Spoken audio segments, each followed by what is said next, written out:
Hello and welcome back to another Evil Dead video, and in this video we are going to be discussing the best build for every single survivor in this game. So I finally got all my survivors max level and I was able to find the perfect build for every one of them. These builds are basically my preference on my playstyle. Obviously yours might be a little bit different, but I'd love to hear your builds as well in the comments below. But since we finally have everyone max level, I thought we should do a build for everybody. So I'm going to start down the list, going from leader all the way down to support. I will also put a timestamp in the description for every survivor, that way you guys can skip forward to any survivor that you came here looking for and just make it easier for you guys to find the survivor and the build. So first we're going to start off with leader Ash. Now I want to give a shout out to my good friend Bucky. Bucky's the one that really gave me this build. Bucky is a moderator in my channel. He's a big supporter, and you guys show him some love. I'll put his channel in the description. You guys can go check him out. He does Evil Dead content as well. Now I noticed for leaders, what you really want to do is increase the range of their aura skills, because their aura is pretty much their main power. It's what gives them good. So he has El Jefe, which is an aura that affects all survivors within range, increasing their fear resistance and the damage they inflict. So if you're within his aura range, you get 10% more damage and 20% fear resistance, which means you most likely will not get feared. This is good when he's teamed up with hunters and stuff, because he won't get scared for the demon to possess them. So you want to make sure you increase that aura ability all the way up to almost 49 feet. That way your aura has the best effectiveness. So leaders already have an increased range of where you can detect objective items, such as like the map pieces. Especially when you get into a town and you're looking for the map piece, you would probably see it first because you have a longer range of it showing up on your map. So I just put 1 point into this. You also want to put 4 points into Master of Influence. It strengthens the effect of your aura by 20%, so make sure you max that out as well. Anything that can buff your aura you want to do, especially as leader, because this is like your main thing. You're not really a warrior, you're not there for 1v1s, you're there to help your team. This is a team player right here. You want to increase your maximum health, because as a leader, you're very easy to get killed because your health is not the best. So you want to increase your health as much as you can. So increase it here, increase it in game when you get the pink F bottles, and then you want to go to tougher than hell and put this all the way up so you receive less damage. And then you want to increase the balance bar damage from your melee attacks, which can be good. You start off with a chainsaw, so that's another huge advantage. And I'd be honest, I haven't really got a chance to really test out this build, but if my friend Bucky said it's good enough, it's good enough. So make sure you try this out. Next up we have Annie. Annie, I think, is probably the best leader in the category, mainly for her abilities. So she has her ability where you and all teammates within this aura effect radius deal more damage with ranged weapons. Now imagine Annie with a team of hunters, and she has this aura ability, the amount of damage you can do. Obviously, for every leader, you want to increase your range of your aura skill all the way up to 49 feet. Make sure you do that for every leader. Then you want to also do the strengthen your effects of your aura by 20% all the way up. So it's similar to Ash's build. Echoes of the aura, where teammates refrain the effects of your aura for a short time after leaving its range. So if they leave your range, let's say they're fighting, they got separated, they do have 4 extra seconds of your aura ability, even if they're not within the range of the aura. Then you can do I Can Still Help. The aura persists even if you are bleeding out or become a soul, which means if you fully die off, your aura can still work. So I recommend putting a point into this as well. And then because I feel like this is really focusing on weapons, I increased her range skills. So we have increased balance bar from ranged weapons to 15%. We have increased ranged weapon damage all the way to 25%, and increased headshot damage to 15%. I know Andy's not a hunter, but when you have other hunters on your team and you have an ability that can give them increased ranged weapon damage for you and them, I say increase the headshot thing and don't really worry about the melee damage, because you really want to focus more on the weapons and your team. Next up we have Lord Arthur, who I think is severely weak. I think he needs some type of buff, but this is the build I use for him. So obviously you want to increase the aura range all the way up again. You want to reduce the stamina cost of sprinting, because the demon will try to come after you and you can die pretty easily, so you want to make sure you're able to at least have a chance to run away. You want to put another 4 points into Master of Influence, that way you strengthen the effects of his aura. And if you don't know his ability, basically you and all teammates within the aura's radius deal increased damage with heavy melee attacks, and you start off the match with a sword. And then when you level them up, you increase radius damage with light melee attacks. And then max level, if you perform a finisher while his ability is activated, the ability will last longer. Now, if you're going to use this ability, you're going to use Lord Arthur, you have to do it smart. You use your ability when your teammate is with you. In a 1v1 situation against a boss, you most likely will still die. But with your whole team there, especially if you have a lot of warriors, activate your ability, you jump the boss, you're going to kill him pretty quick with his ability. So that's the one thing I love about Lord Arthur, is I think he has an amazing ability. And then I just switched it. I put 2 points into his maximum health. That way, you want to give him as much health as he can, especially as a leader.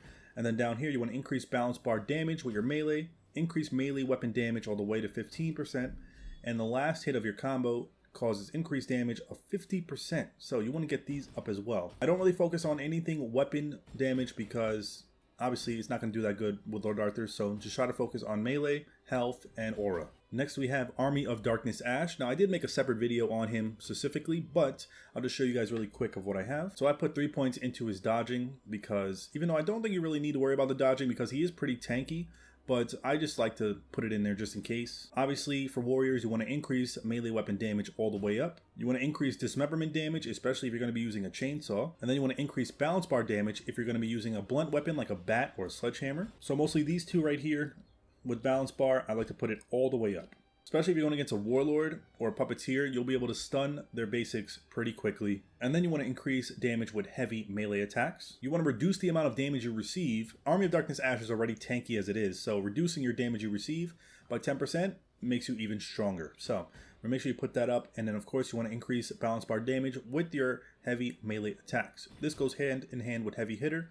That way you do more damage with heavy attacks, and you do increase balance bar damage with heavy attacks. So, and this build works for me, but if you have your own Army of Darkness Ash build, let me know in the comments below of what I should change instead. Next up we have Scotty. Now I don't use Scotty that much, I'm gonna be real. I don't think he's the best. I think he's the weakest warrior in the category, but with the right build I feel like he can be a little bit better. So you want to increase the last hit of your combo, cause increased damage all the way up to 50%. He can be good for that. You want to reduce stamina cost of dodging. That's really optional, but I like to do that.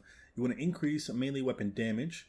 I'm probably going to take one out of here, put it in that. Increase dismemberment damage. The mainly thing, increase dismemberment damage, sharp weapons, increase damage light attack. Okay, so the reason you want to focus on dismemberment when you play Scotty is because his ability where when you have a lumberjack axe, he has faster attack speed, deals increased health, balance bar, and dismemberment damage. So he already does increase balance bar and dismemberment damage when you have an axe with him, but adding extra dismemberment damage could really come in handy. So the reason why dismemberment is really good is because if a demon is, let's say he's spam possessing and attacking you, you can hit him with the axe and you'll basically be slicing off his arms, and then he really can't hit you anymore, and you could repeat this throughout the whole game. Especially if you have a legendary axe, the amount of damage you can do is crazy. So I recommend focusing on dismemberment in his build. And then you want to increase damage for his heavy melee attacks. Then, I put some points into the balance bar just because I needed to reach the heavy hitter. But, yeah, I don't really focus on balance bar with him, just dismemberment mostly. And then you want to reduce the amount of damage you receive by 10%. Like I said, warriors are tanky, so if you can add on to that tankiness, it's even better. Then we have Henry the Red. I did a separate video on Henry the Red's build, but we're going to show it again in this video. Henry is obviously one of the best warriors in the game, one of the best characters in the game, and very strong and hard to go against. His ability when activated is he can't not get damaged at all, and he's pretty much invincible, leading to a lot of clutch plays if you use him right. So for him, I like to reduce his stamina cost of dodging. I like to increase his health. Let's make him more tanky than he is. Increase melee weapon damage. Obviously, for warriors, you want to keep increasing that melee damage every time. I really focus on balance bar with Henry because I like to use a sledgehammer or a bat. So for him, I increase light attacks, and then you want to max out all these right here. Balance bar, and heavy melee attacks. That way, the full effect of your melee warrior status. And then you want to reduce the amount of damage you receive. I was only able to put 1 point into it, but if you want to take out points from something else and put it into it, you can. But this build seems to work out for me, and I seem to win a lot of games with it, so we're going to use this. Next, we have Hunter Ash, probably one of my favorite characters to use in the game. And this is the build that I'm using for him. His build is sort of still in testing. I'm still trying out different things, but so far this build seems to be working for me. So obviously you want to get the top row here. You want to increase range weapon damage, increase dismemberment damage, reduce the spread of ranged weapons, and increase headshot damage. Now I probably could have put more points into headshot damage, but for right now I just have 2 points into it. And then you want to put some points into fear. Obviously for hunters, their fear is their biggest weapon against them, because if they get possessed, they can pretty much kill their whole team and cost them the game. So you want to put 1 point into fear no evil. You reduce your fear from 5% from any source. And then you want to put 2 points into reduce the amount of fear you receive from demon traps by 25%. That way, if you activate any traps, your fear level won't go up that high, and you'll be able to get it down quickly before you're able to get possessed. You want to increase your maximum stamina. As a hunter, you already have a shitload of dodges, so you want to add on to that. Make sure you put your stamina all the way up. You want to increase the damage dealt by the last bullet of the gun. So especially if his specialty weapon is the double barrel, he spawns in with it. So you want to make sure you have this all the way up. That way you can do 30% damage with the last bullet in his shotgun every time. And then reduce the stamina cost of dodging all the way to 35%. This build seems to work out for me, but if you have your own build you recommend with this, let me know. Next up we have Ed Getley, one of the best survivors in the game to have on your team. His abilities overall and just him in general is amazing. He's literally one of the best characters ever. So you want to increase the range weapon damage because, you know, his preferred weapon is a crossbow. And if you get him a crossbow, especially legendary one, the amount of damage you will do is going to be crazy. So because of that, you want to increase headshot damage because with the crossbow, headshot damages will be, you'll be able to like 2-tap bosses pretty much. You'll be like a Kelly. So make sure you increase the headshot damage. You want to put some points into Fear No Evil. It reduces the amount of fear you receive from any source. That way you don't get scared as much because if you get possessed, you can pretty much down your whole team. So you want to be careful. Obviously you want to increase maximum stamina and then you want to increase the damage dealt by the last bullet in the gun. And then you want to make sure you increase your stamina, obviously, for all hunters. And then you want to increase the damage dealt by the last bullet in a gun and try to get this up as much as you can. Well, I got it up to 20%, but you definitely want to rank this up. And then I put some points into increase the speed that fear lowers in lit areas by 25%. This is good if the demon's really on you, because I know some demons like to focus on, you know, getting your fear level up, especially if you're a hunter. So you really want to focus on keeping that fear level down. So I'd like to put some points into light therapy, and this build seems to work out great for me. I have yet to lose any games with Ed, so yeah, try this build out and let me know. Next up we have fan favorite here, Kelly, and obviously this build I've been using for her. I did a separate video on it, but let me show you guys. So you want to increase range weapon damage, obviously, all the way. Especially if she has a hunting rifle, the amount of damage she can do is crazy. You want to increase headshot damage as always, and then you want to reduce your fear all the way. So Fear No Evil, we put 3 points into this. We get reduced fear by 20%. And honestly, I never really been into like reduced fear perks, but these perks really make a difference. Like my fear level barely goes up like it used to, so that's good. Then you want to increase your maximum stamina. Kelly's a stamina dodging machine, and why not add to that? So increase the stamina, and then you want to put some 2 points into light therapy as well, and increase the damage dealt by the last bullet in a gun by 10%. This build, I like it so far. So far, I'm not going to change it, but I know a lot of you people that play Kelly probably have different builds. So, like I said, share your builds and let me know what to change or what I could do. Now we have Amanda. Now, most of my hunter builds are pretty much all similar, really focusing on range weapon damage or weapon damage in general. So, you know, I put 2 points into hollow points, increase headshot damage all the way. You want to reduce the fear as well from demon traps and from reduce them out from any fear source.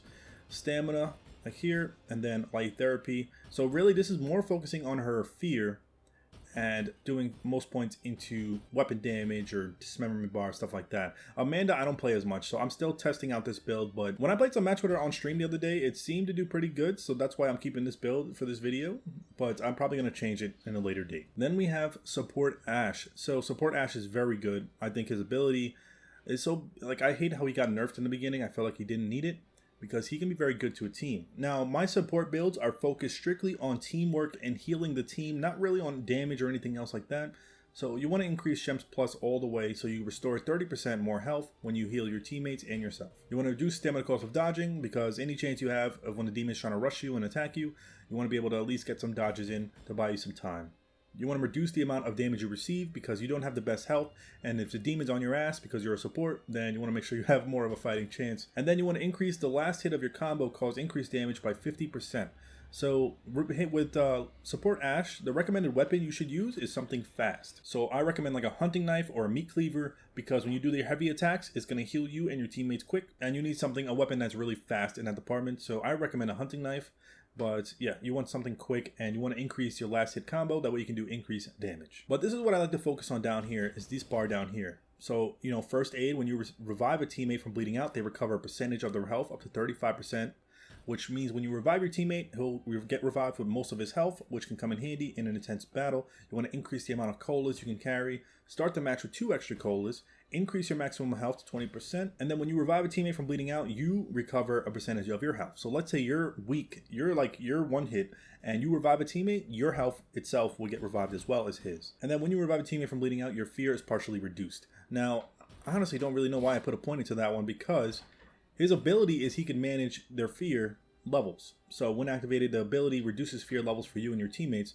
So you don't really need to put no perks into his fear because he controls fear. So we're going to switch, and I'm just going to put 1 point into the melee damage right there. And yeah, this is the build I use. Make sure if you use this build, you're going to work as a team and actually heal your team. Otherwise, you're probably going to get fucked up because you're not really focusing on any melee or weapon damage. You're focusing on just healing stuff. Next we have Cheryl. Cheryl is pretty much the same build for all my supports. All my supports are focused strictly on just healing my teammate, working as a team. So you want to get Shimp Plus all the way, reduce stamina cost of dodging, and then you want to increase balance bar because you want some sort of fighting, but this build is mostly you relying on your team to protect you. So you want to have your team protect you instead of just putting all points into damage yourself. That way you can focus on putting points into stuff that would heal your team. So, you know, I have the same one as support Ash here. We reduce, you know, first aid. We could carry more colas. We start off with more colas. We increase our own health. And when we revive teammates, we receive health ourselves. So this build seems to work best with Cheryl. I win a lot of games with this. I don't see any problems with this. I'm probably not going to change it. But yeah, if you only use this build if you plan on working as a team and having your team protect you the whole time. And then last but not least, we have Pablo. Pablo is pretty much a similar build to the other supports.